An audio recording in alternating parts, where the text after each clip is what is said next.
Then I said, Santa, how would you like a bite of this candy cane? Ha ha ha ha ha ha ha ha!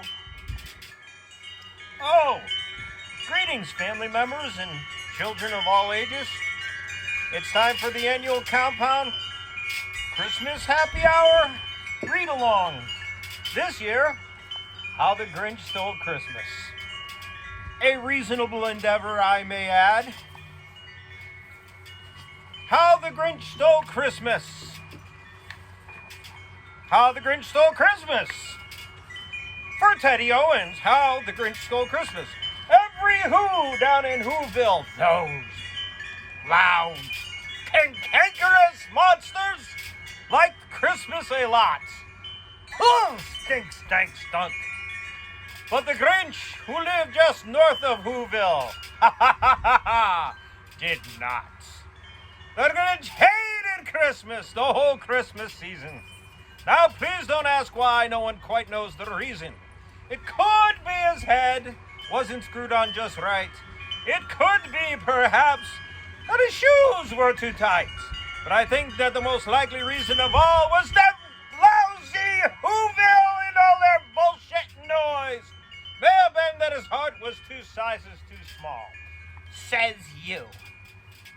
But whatever the reason, his heart or his shoes, he stood there on Christmas Eve, hating the Who's, staring down from his cave with a sour, grinchy frown at the warm-lighted windows below in their town. For he knew every Who down in Whoville beneath was busy now hanging a mistletoed wreath. Ha ha ha ha ha!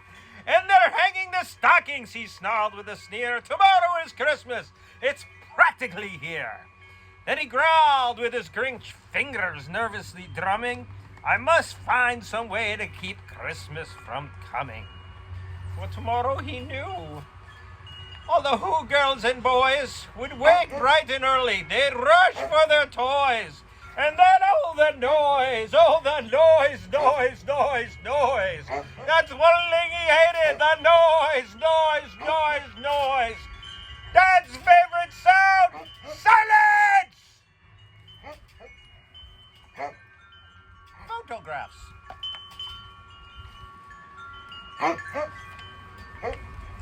Then the Who young and old would sit down to a feast, and they'd feast, and they'd feast. They would feast on Who pudding and rare Who roast beef, which is something the Grinch couldn't stand in the least. It's not even made from meat, it's probably tofu. Damn hippies. And then they'd do something he'd like least of all. Every Who down in Whoville, the tall and the small, would stand close together with crystal bells ringing, Christmas bells ringing. Even worse, they'd stand hand in hand and the Who started singing. And they'd sing and they'd sing and they'd sing. And the more the Grinch thought of this Who Christmas sing, the more the Grinch thought, I must stop this whole thing.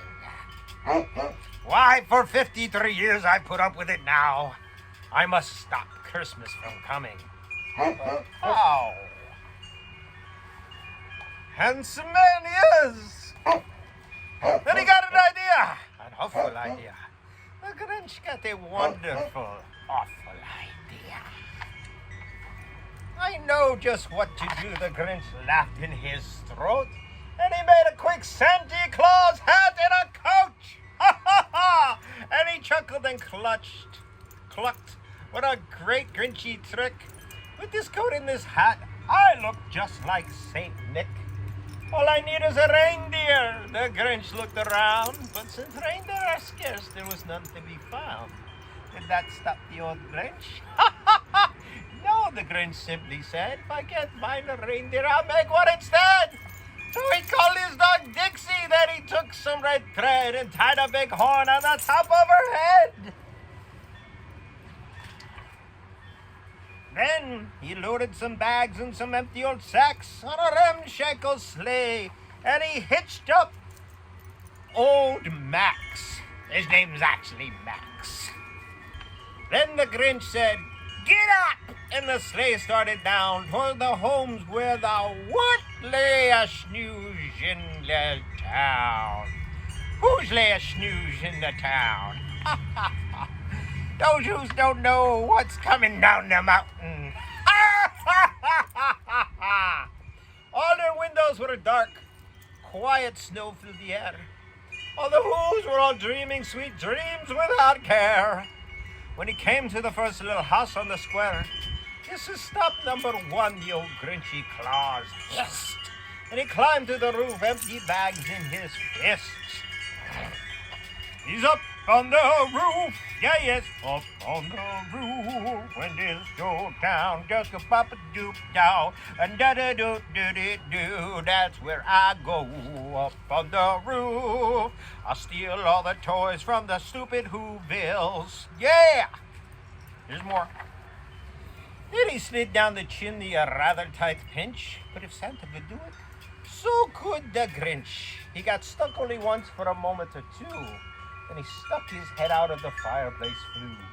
And the little stockings all hung in a row. These stockings, he grinned, are the first things to go.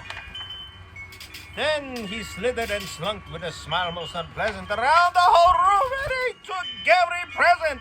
Their pop guns and bicycles, roller skates, drums, checkerboards, tricycles, popcorn and plums.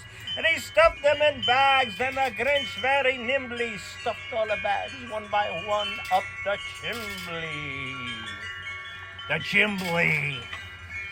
Then he slunk to the icebox where he took the Who's feast. He took the Who pudding. He took the roast beast.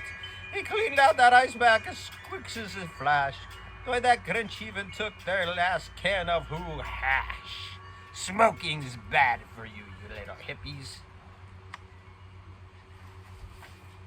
Then he snuffed all the food up the chimney with glee. And now, grin the Grinch, I will stuff up the tree.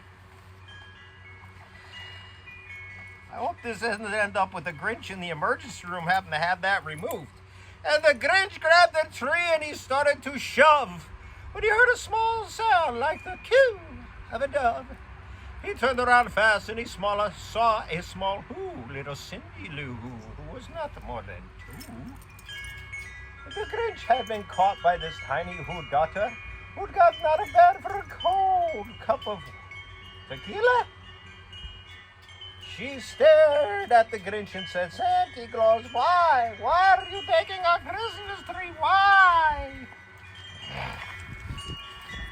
But you know that old Grinch was so smart and so slick. He thought up a lie. He thought it up quick. Why, my sweet little tot, the fake Santa Claus lie. There's a light on the tree, it won't light on one side. So I'm taking it home to my workshop, my dear. I'll fix it up there and I'll bring it back here. And he spit-fooled the child and he patted her head and he got her a drink and he sent her to bed. And when Cindy Lou went to bed with her tequila, he went to the chimney and stuffed the tree up. Hopefully not himself. There's more. Then the last thing he took was the log for the fire. And he went up the chimney himself. The old wonderful handsome man. On their walls he left nothing but hooks and some wire. And the one speck of food that he left in the house was a crumb that was even too small for a mouse. Yuck, yuck, yuck! Whee! It was dawn. All the Who's still in bed, all the Who's still a snooze when he packed up his sled. Packed it up with the presents, the ribbons, the wrappings, the tags and the tinsel, the trimmings, the trappings.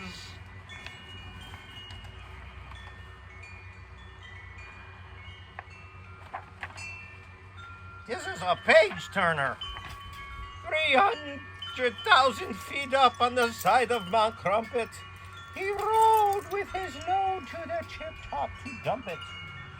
Hoo-poo to the Who's! He was graciously humming. They're finding out now that no Christmas is coming.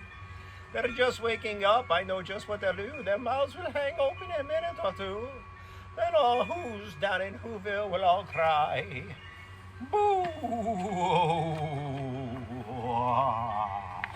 It's almost over.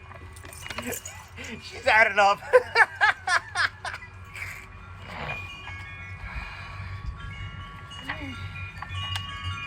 That's a noise, grinned the Grinch, that I simply must hear. The boo-hoo. So he paused, and the Grinch put his hand to his ear. And he did hear a sound rising over the snow. It started in low, then it started to grow. But the sound wasn't sad. Why, this sound sounded merry. It couldn't be so. But it was merry. Very. He stared down at Whoville. The Grinch popped his eyes. Then he shook. What he saw was a shocking surprise.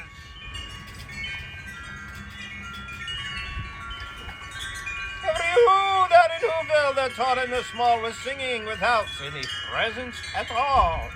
He hadn't stopped Christmas from coming. It came. Somehow or another, it came just the same. And the Grinch with his Grinch feet ice cold in the snow stood puzzling and puzzling. How could it be so? It came without ribbons. It came without tags. It came without packages, boxes, or bags. And he puzzled 3 hours till his puzzler was sore. Then the Grinch thought of something he hadn't before. Maybe Christmas, he thought, doesn't come from a store. Maybe Christmas, perhaps, means a little bit more. And what happened then? Well, in Whoville they say that the Grinch's small heart grew 3 sizes that day. And the minute his heart didn't feel quite so tight, he whizzed with his load through the bright morning light. I think it might have been indigestion. And he brought back the toys and the food and the feast. And he himself, the Grinch, carved a roast beast. Failure! Ha! Hose, hose, hose!